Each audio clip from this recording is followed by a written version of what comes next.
طويلة وقد تكررت مرتين، إلا أن القصد ليس هو تتبع مسار التصوف في كل الزمان والمكان، وليست الغاية وضع تحقيق للمراحل التي مر منها هذا التصوف. المأمول هو التوقف والوقوف مع لحظة من لحظات انتقال وتحول التصوف من تعبيراته وصوره الفردية إلى تجسيدات مؤسساتها، ومن حدود الصلاح إلى فضاء ومجال الإصلاح. والسؤال هنا المؤثر للعرض هو أولا عن لحظة التحول، عن لحظة الانبثاق والتبلور، وثانيا عن الشكل الجديد الذي اتخذه التصوف بعد هذا التحول، وكل ذلك من خلال نماذج دالة. تحديدا السؤال هو ضمن أي سياق حصل هذا التحول، وكيف انعكس على وضع الصوفية في المجتمع وعلى موقعهم ودورهم. لم يكن اختيار نماذج من القرن التاسع والعاشر الهجريين للدرس بمناسبة هذا العرض اعتباطيا، لأنه في خلال هذا القرن التاسع تطور أمر الزوايا بالمغرب بشكل ملفت، وربما يمكن اعتباره أيضا قرن الزوايا بامتياز. فهل يمكن اعتباره هو الحالة هذه اللحظة المقصودة أو السياق المشار إليه، أي لحظة الانبثاق والتبلور وسياق التحول؟ دفعا لأي سوء فهم أو تفاهم أبادر أقول بأن طول عهد بحثا ودراسة للنماذج المختارة في هذا العرض هو الذي جعلني أفترض الافتراض بأن القرن التاسع هو كذلك، لأن هذه النماذج كلها تنتمي إليها وليس العكس. عناصر الأجوبة التي أراها تساعدنا على تأكيد أو نفي هذه الفرضية قسمتها على محورين. المحور الأول من الصلاح إلى الإصلاح، قرون من التفاؤل ولحظة الانبثاق. المحور الثاني الصوفية والمجتمع والسياسة، نماذج من القرن التاسع والعاشر الهجري. وقبل تفصيل القول فيما نريد، لا بد من التوقف قليلا عند بعض الكلمات المكونات للعنوان. فأعني بالصلاح الاستقامة والسلامة من العين على المستوى الفردي. أما الإصلاح فأعني به تلك الإرادة الباحثة عن الخير وتقويم الإعوجاج، ويمكن تعريفه أيضا على أنه تغيير قواعد النظام المجتمعي ومعالجة القصور والاختلال التي تعوق المرور بالمجتمع في مناحيه الاقتصادية والاجتماعية والسياسية. قبل التبلور وانبثاق مؤسسة الزاوية مر التصوف المغربي بمراحل مختلفة، وقد تطور خلال هذه المراحل حتى أصبح قوة جذب اجتماعية مؤثرة، وحصل أقطابه وشيوخه على مصداقية روحية وأخلاقية وحضور اجتماعي فعال، وقد استفاد بالفعل من انخراط الانتماء في المجتمع. من الواضح أن المغاربة قد أثروا خلال القرون الأولى للإسلام بشكل ملحوظ بظاهرة الزهد التي تمثلت في النماذج الأولى للفاتحين المسلمين، وكان الاستمرار مرحلة الزهد طويلا بالمغرب أثر واضح على طبيعة هذا التصوف المغربي فيما بعد، والذي ظل أقرب إلى ملامح هذه المرحلة من حيث بساطته ونزعته العملية وبعده عن التأثر بالتيارات الصوفية التي تبنت مقولات فلسفية. بدأ ظهور ملامح التصوف بشكل الإصلاح في المغرب مع أواخر القرن الخامس الهجري، مستندة إلى حركة زهدية كما قلنا ذات تجربة طويلة. وقد ظهر التصوف المغربي بطريقة هادئة واستطاع أن يعم البلاد في ظرف وجيز، وهناك من ربط السرعة التي انتشر بها هذا التصوف بطبيعته العملية التي صادفت استجابة تلقائية لدى المغاربة، واعتبروا شيوخه رموزا للصلاح بما كان يبدو عليه من تجسيد لقيم الزهد. وتميز القرن السادس بظهور عدد كبير من الصلحاء وشيوخ التصوف، كما تميز بظهور نوع من الشيوخ لهم وزنهم في تاريخ التصوف الإسلامي بصورة عامة، وأثروا فيه بعمق وأصبحوا من أبرز أعلامه. ولا شك أن ارتباط أغلب شيوخ التصوف بالمغرب بالعلم والفقه قد عزز أهميته، وكانت التجربة الصوفية المغربية لهذا العهد مشبعة بالأخلاق ومقيدة بالشريعة ومرتبطة بالمجتمع. أما القرن السابع فقد شكلت بداية استمرار للقرن السادس من حيث تألق شيوخ كبار، بل ويبدو أن المغرب الأقصى لهذا العهد قد تشبع بشيوخ التصوف فغدا يصدرهم إلى أقطار أخرى في حركة هجرة صوفية متميزة تركت آثارا عميقة على التصوف الإسلامي بمصر على وجه الخصوص، بل وعلى مستوى التوزيع الداخلي لم يعد التصوف منحصرا على المناطق التي ارتبط بها قديما، ولكن توسعت رقعته وانتقل إلى بيئات جديدة. أما التطور اللاحق الذي حصل في وقت لاحق من ذات القرن فهو بداية انتقاله من التصوف الفردي إلى التصوف الجماعي، وبداية عهد الهيكلة التي تمثلت في ظهور الطوائف الأولى. وبعد الطائفة سيدخل التصوف إلى مرحلة المأسسة أو الزاوية. اللحظة التي نرشحها كسياق تاريخي تحول التصوف المغربي وانبثاق مؤسسة الزاوية هي ظرفية الأزمة الطويلة، أزمة عامة شاملة التي دخل فيها المغرب منذ منتصف القرن الثاني للهجرة، واحتدت مع مرور الأيام وبلغت أوجها في القرن التاسع، ولم تنتهي نسبيا إلا مع نجاح الشرفاء السعديين في توحيد ومن جديد تحت نفوذهم المغرب في منتصف القرن العاشر.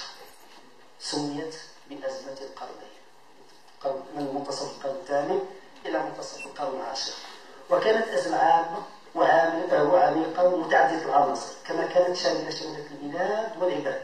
وفي ظل استمرارها بدأ انبثاق مؤسسة الزاوية ليس مطلبا شرعيا بل ضرورة اجتماعية وحاجة سياسية.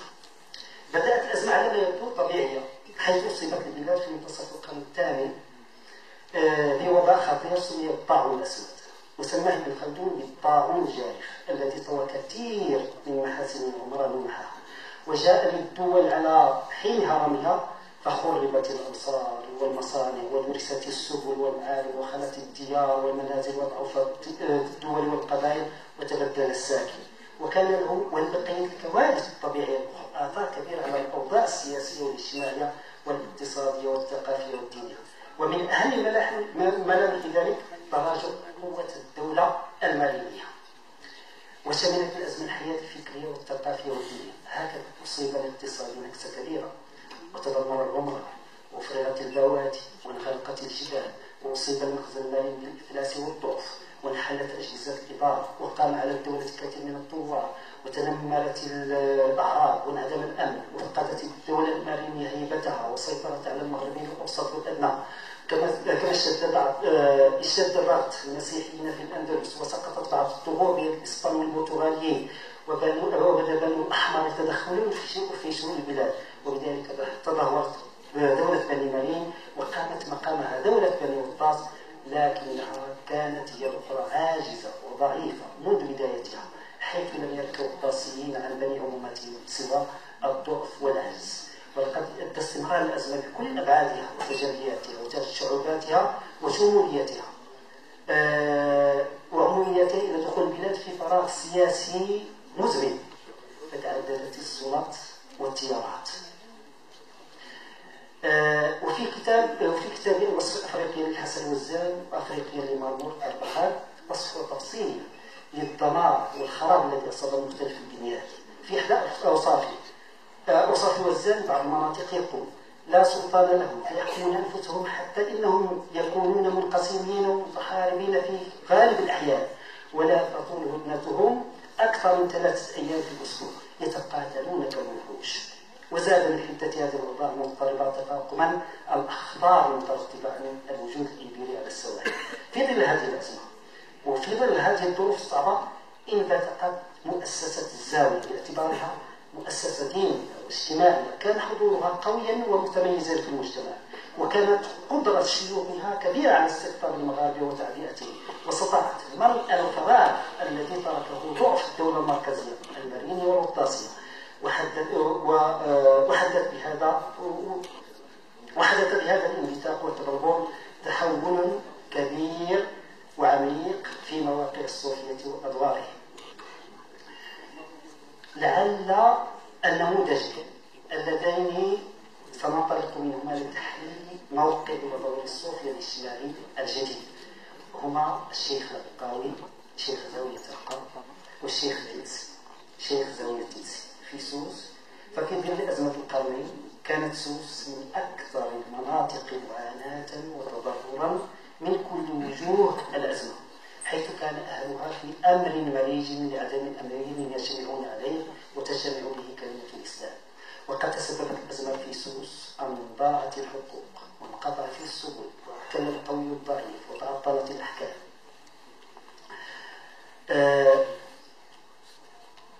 في ظل هذه الأوضاع كانت الصوفية المنطقة يحتلون مواقع متميزة داخل المجتمع، وكانت لهم إسهامات عديدة لمواجهة مخلفات الأزمة. ويمكن استحضار إذا نموذجين كما قلت، نموذج الأقاويل والتدسي. بخصوص الأقاويل تجمع المصادر على أن ولاية الأقاويل وصلاحه وورائه، إذا تجمع هذه المصادر على هذه الولاية وعلى الصلاح وعلى ورائه، إذ عادة ما ترد أوصاف مقرونة بصيغ مثل القطب الكامل والولي الكبير وصالح المرابطين والشيخ الزاهد المكين، وكان ذو قدوة في الاستقامة ومثالا في العفة ومن أكابر الأولياء ومن أهل التصرف والمشاهدة بالعيان إلى غير ذلك من الأوصاف. وكان الشيخ العقاوي عالما كبيرا مبارزا جمع بين العلم والعمل، وكان له اتصال لطيف بالعلماء وله شهرة علمية ونفوذ روحي واجتماعي كبيرين. نعتبر محمد حجي من أشهر شخصية علمية بيقة. حظي الأقاوي باحترام وتقدير كبيرين لدى سكان المنطقة، وكانت له عليهم سلطة رمزية سمحت له بالقيام بدور التحكيم في ظل كل ما رأينا من مضاعفات الأزمة، بدور التحكيم والوساطة وفي الصراعات بين القبائل، وكان يتدخل لفرض أيام الهدنة بينها لا تحمل فيها الأسلحة. يقول ابن عسكر في هذا الصدد بأن الأقاوي وضع أياما معلومة في كل شهر يسمونها أيام سيدي محمد بن عمر، لا يحمل فيها أحد سلاحا ولا يقدر أحدا على المشاجرة فيها، ويجتمع الرجل مع قاتل أبيه وولده وما يقدر أن يكلمه، وذلك شيء من قبائل العرب والبربر من أهل سوس. وتناقلت الرواية السوسي أخبار عكاز الشيخ ومن تعداه تضربه مصيبة. أما تيسي فقد كان بدوره صالحا وذا نفوذ قوي وواسع كما اشتهر في ميدان الجهاد، لقبه الجسمودي بالمرابط والأستاذ وسماه الأهالي الشيخ الرئيس كناية على حزمه وحسن تدبيره وطاعة الناس له. وعلى غرار معاصره الأقاوي كانت تيسي ذا اهتمام بأزمات الجنوب المغربي وهموم أهله، ومن ذلك أنه اعتاد أيضا التدخل لردع القبائل عن حرابتها وبإرغامها على إعادة ما تغتصبه من بضائع التجار وأموالهم. أضاف التنسي إلى هذا المجهود التوسط في فداء الأسرى المغاربة والبرتغاليين. هذا على المستوى الاجتماعي. على المستوى السياسي أختصر لأقول بأنه من باب هذين الشيخين دخل الشرفاء الساميين إلى الحكم، بحيث أنه ونظرا لنفوذهم الاجتماعي اقترح عليهم في بداية الأمر أن يتولوا هم أمر المسلمين وتعطى لهم الإمامة الكبرى، لكنهما رفضها. ولكن دل قبائل سوس على شريف اسمه محمد بن عبد الرحمن، وهو الذي سيلقب فيما بعد بمحمد القائد بأمر الله، وهو الذي ستنطلق معه الحركة أو الدولة السعدية. بمعنى أن الصوفية كان لهم إسهام على المستوى الاجتماعي وأيضا على مستوى الإصلاح أيضا السياسي. خاتمة هذه الوظائف الإصلاح التي اطلعت وقامت بها الزاوية في لحظة وفي سياق تاريخي معين هي التي جعلت الناس يتطلعون إلى ربابها كأمل وملجأ وملقذ في ظل الفراغ السياسي الذي عانت منه البلاد، وجعلت هؤلاء ينخرطون في إصلاح البلاد والعباد. ولقد أثمر هذا الانقراض تلاقي 3 فعاليات اجتماعية لها حضور اعتباري ورمزي في المجتمع، هي الصلحاء والعلماء والشرفاء، والتقى كل ذلك بإرادة مجتمعية، فأثمر كل ذلك قيام الحركة السعدية، وكانت حركة تصحيحية إصلاحية. وحتى عندما تحولت إلى دولة كانت الدولة في ظل استمرار هذا التحالف دولة عادلة، وتشير كل نصوص إلى سيادة العدل في عهد أحمد بن الأعرج. التطورات اللاحقة تؤكد أن التقاء 3 الأطراف من هذه المعادلة لم يكن يكفي لاستمرار الدولة واستمرار العدل فيها، لأن ذلك كان مرهونا أيضا بمسألة مهمة وهي الاستقلالية والحرية. ماذا أعني بهذه التطورات؟ قبل وصول الشرفاء السعديين إلى فاس قصد إعادة توحيد المغرب الأقصى تحت نفوذهم، جرى حدث مهم وهو انقلاب محمد الشيخ المهدي على أخيه أحمد العربي وإدخاله إلى السجن يقتل فيما بعد على يد ولده عبد الله الغالي. ولم يكن هذا الحدث معزولا. نكمل هذه نكمل غير هذه خلاصة على الخاتمة في الخاتمة. إذا لم يكن هذا الحدث معزولا لأن الصراع على العرش بين أبناء الأسرة الواحدة ظل مصاحبا للشرفاء السعديين كانت مدة حكمهم، وتسبب هذا الصراع في ويلات وأزمات بل وتنازلات على ظهور وقواعد مهمة لقاء طلب المساعدة العسكرية ضد أبناء أسرته في إطار الصراع حول العرش، وتسبب في معركة وادي المخازن نفسها. هذا الصراع كان عاملا من عوامل الأزمة وثابتا من ثوابتها. طبعا لم يكن الوحيد بل عاملا من العوامل وثابتا من الثوابت.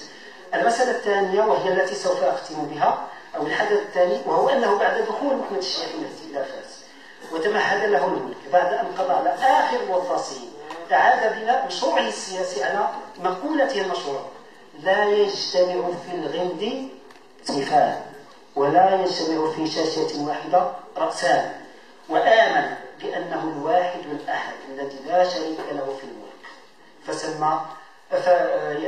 فسعى سعيا إلى هيمنة السلطة السياسية على ما دونها من السلطة وحتى السلطة التي من بابها دخل إلى الملك وعلى أكتافه الحمل اضطر بتصرفه على قاعدة من قواعد استمرار هذه المعادلة الذهبية، وهي الاستقلالية والحرية وعلاقات التكامل بين مختلف السلطات وليس علاقات الهيمنة. ونتجاوز إذا